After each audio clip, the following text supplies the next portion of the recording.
أعوذ بالله من الشيطان الرجيم بسم الله الرحمن الرحيم سل بني إسرائيل كم آتيناهم من آية بينة ومن يبدل نعمة الله من بعد ما جاءته فإن الله شديد العقاب زين للذين كفروا الحياة الدنيا ويسخرون من الذين آمنوا والذين اتقوا فوقهم يوم القيامة والله يرزق من يشاء بغير حساب كان الناس أمة واحدة فبعث الله النبيين مبشرين ومنذرين وأنزل معهم الكتاب بالحق ليحكم بين الناس فيما اختلفوا فيه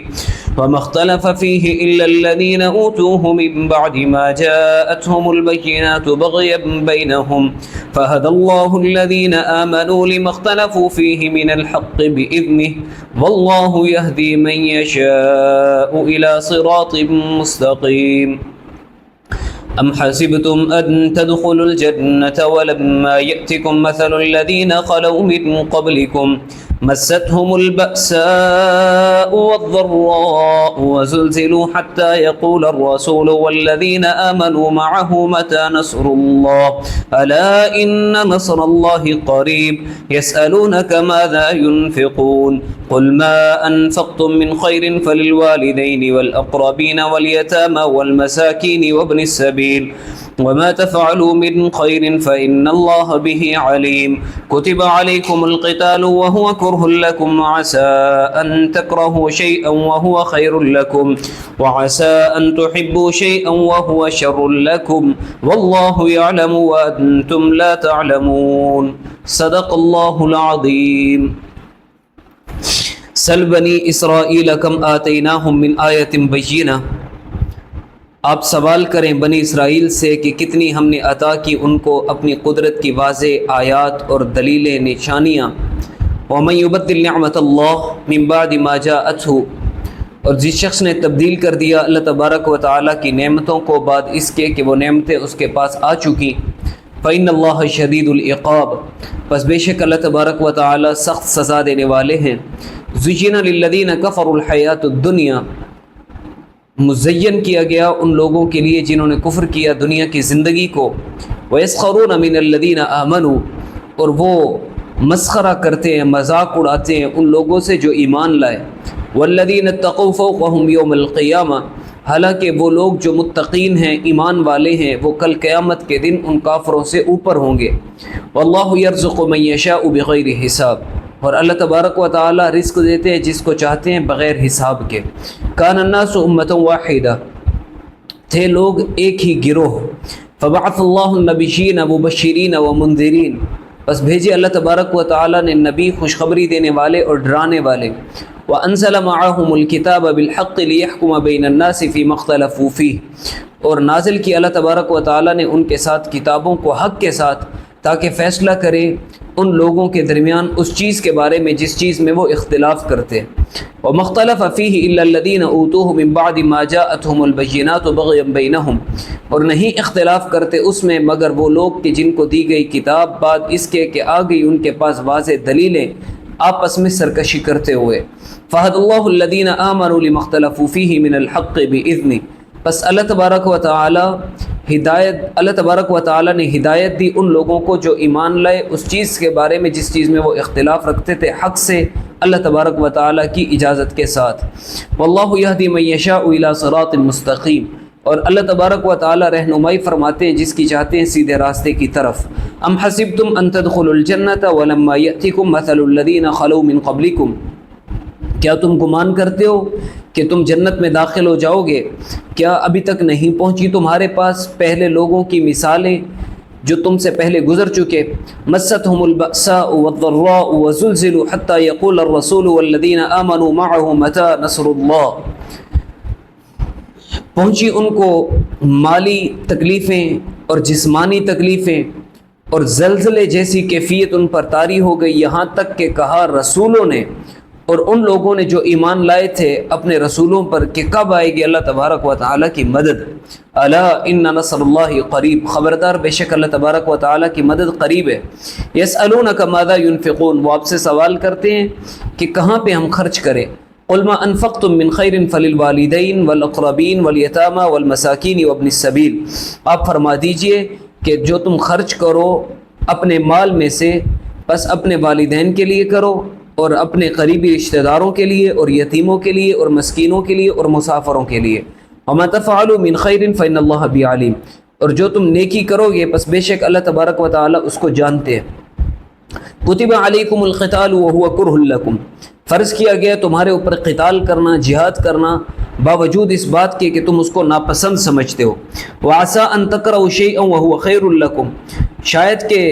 تم جس چیز کو ناپسند کرتے ہو وہی چیز تمہارے لیے بہتر ہو. وعسى ان تحبوا شیئا وهو شر لکم، اور شاید کہ جس چیز کو تم پسند کرتے ہو جو تمہیں اچھی لگتی ہے اور اسی چیز میں تمہارے لیے شر ہو. واللہ یعلم وانتم لا تعلمون، اور اللہ تبارک و تعالی جانتے ہیں اور تم نہیں جانتے ہو.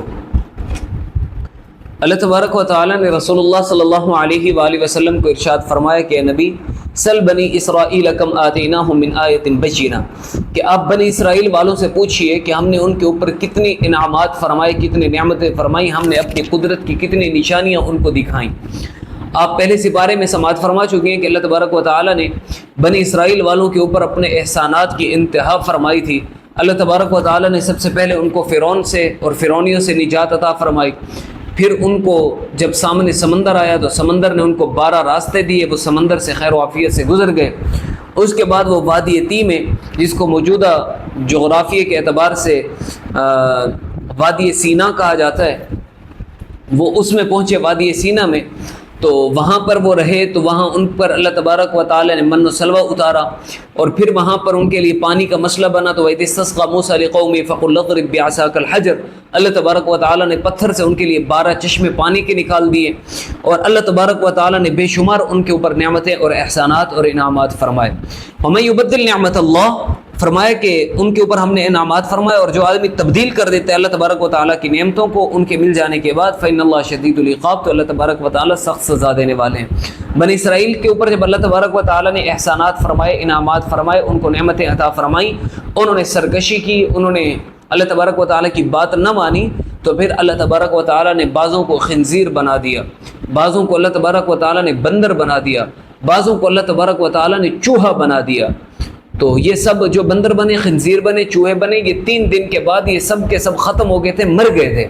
ابھی جتنے بھی بندر ہیں، خنزیر ہیں یا یہ چوہے ہیں، یہ ان کی نسل میں سے نہیں ہیں، وہ ختم ہو گئے تھے. یہ اصل جانور ہیں جو پہلے تھے. زُيِّنَ لِلَّذِينَ كَفَرُوا الْحَيَاةُ الدُّنْيَا وَيَسْخَرُونَ مِنَ الَّذِينَ آمَنُوا، اللہ تعالیٰ فرماتے ہیں کہ ہم نے دنیا کی زندگی کفار کے لیے مسخر کر دی ہے، مزین کر دی ہے.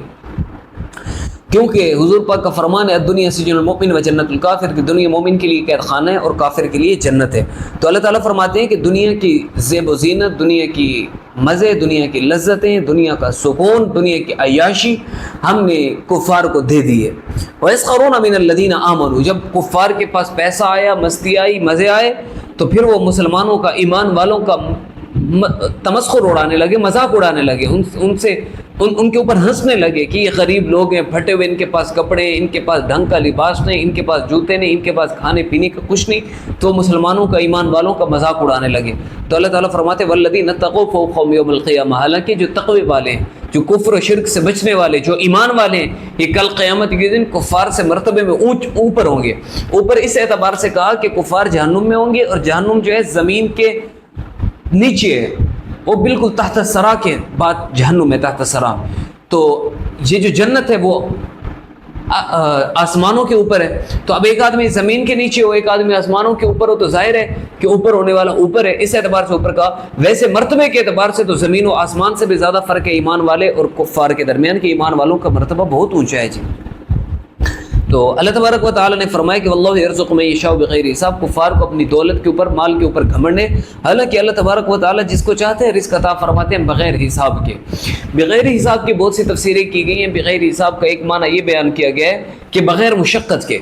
یعنی اللہ تعالیٰ جس کو چاہتے ہیں اس کی مشقت زیادہ نہیں ہوتی، لیکن اللہ تعالیٰ اس کو کثیر اور وافر رزق عطا فرما دیتے ہیں. تو بغیر حساب کی دوسری تفسیر یہ کی گئی ہے کہ اللہ تبارک و تعالیٰ رزق دیتے ہیں بغیر مطالبے کے. ایسے بھی بہت سے لوگ دنیا کے اندر موجود ہیں جنہوں نے اللہ تبارک و تعالیٰ سے کثرت رزق کا کوئی مطالبہ نہیں کیا, بغیر مطالبے کے اللہ تبارک و تعالیٰ نے ان کو اتنا زیادہ مال دے دیا کہ وہ سنبھال بھی نہیں سکتے. کان الناس امۃ واحدہ, فرمایا کہ سارے کے سارے لوگ ایک گروہ تھے, ایک امت تھے, یعنی ایک دین کے اوپر تھے. یہ اس وقت کی بات ہے جب حضرت آدم علیہ السلام آئے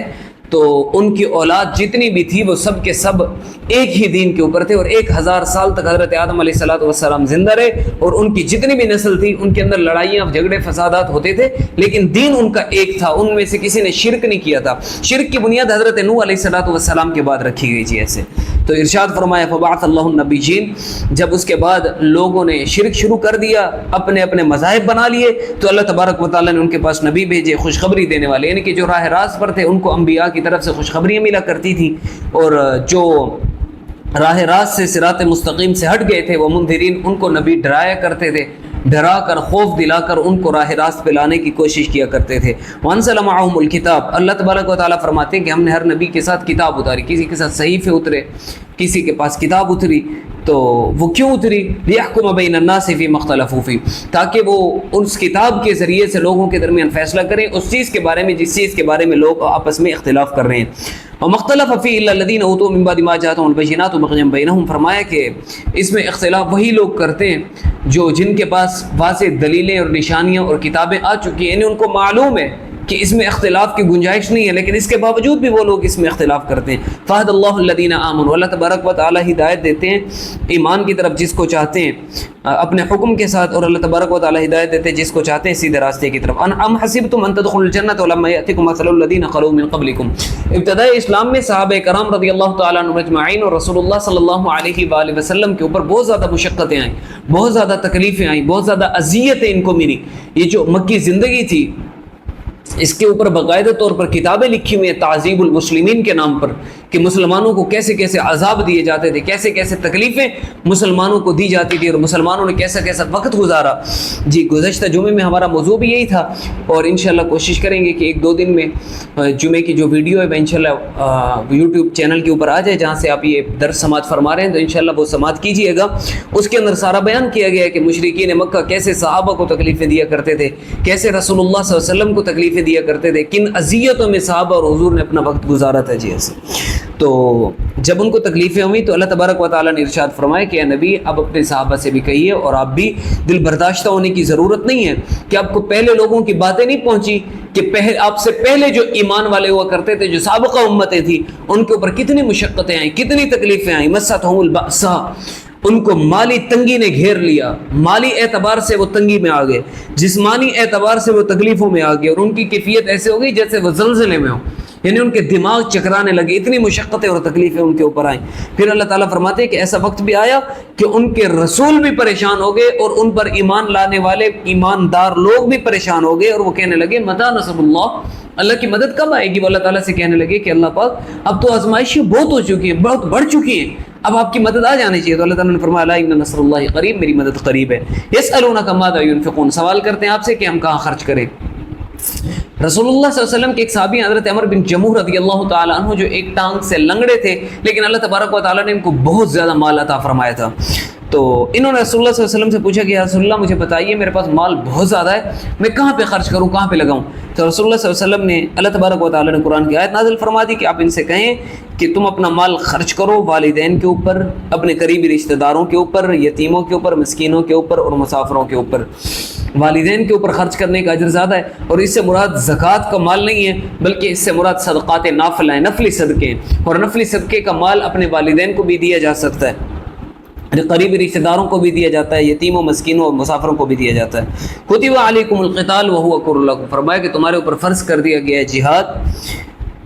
حالانکہ تم اس کو ناپسند کرتے ہو. انسانی طبیعت کے خلاف ہے. انسان کی طبیعت چاہتی ہے کہ میں لڑائی کرنا, جھگڑا کرنا, فساد کرنا, خون خرابہ کرنا, پھر اپنے جان کے جانے کا بھی اندیشہ ہوتا ہے, زخم لگ جانے کا بھی اندیشہ ہوتا ہے, تو انسانی فطرت اس کو پسند نہیں کرتی. تو اللہ تبارک و تعالیٰ فرماتے ہیں کہ جس چیز کو, جس جہاد کو تم پسند نہیں کرتے ہو, کیا پتہ تمہارے لیے اسی میں بھلائی ہو, اور جہاد سے بچنا تمہیں پسند ہے, کیا پتہ تمہارے لیے اسی کے اندر رسوائی ہو. یہی وجہ ہے کہ آج ایمان والوں نے, مسلمانوں نے جہاد کو چھوڑا ہے, پوری دنیا مسلمانوں کے اوپر غالب آ چکی ہے جی. مسلمان اپنی کثرت کے باوجود ہر جگہ پر ذلیل ہو رہے ہیں، ہر جگہ پر مسلمانوں کو قتل کیا جا رہا ہے، مسلمانوں کا خون پانی سے زیادہ سستا ہو چکا ہے. اس کی وجہ کیا ہے کہ مسلمانوں نے عظیم فریضہ جہاد کو چھوڑ دیا. آج ہم نے جہاد کو چھوڑ، اللہ تبارک و تعالیٰ نے ہمارے اوپر ذلتوں کو مسلط فرما دیا. تو اللہ تعالیٰ فرماتے ہیں کہ ممکن ہے کہ جو چیز تمہیں اچھی نہیں لگتی تمہارے لیے بہتری اسی میں ہو، اور جو چیز تمہیں اچھی لگتی ہے اس میں تمہارے لیے بہتری نہ ہو. اللہ تبارک و تعالیٰ جانتے ہیں اور تم نہیں جانتے ہو. دعا ہے اللہ تبارک و تعالیٰ ہم سب کو عمل کی سمجھ کی توفیق عطا فرمائے.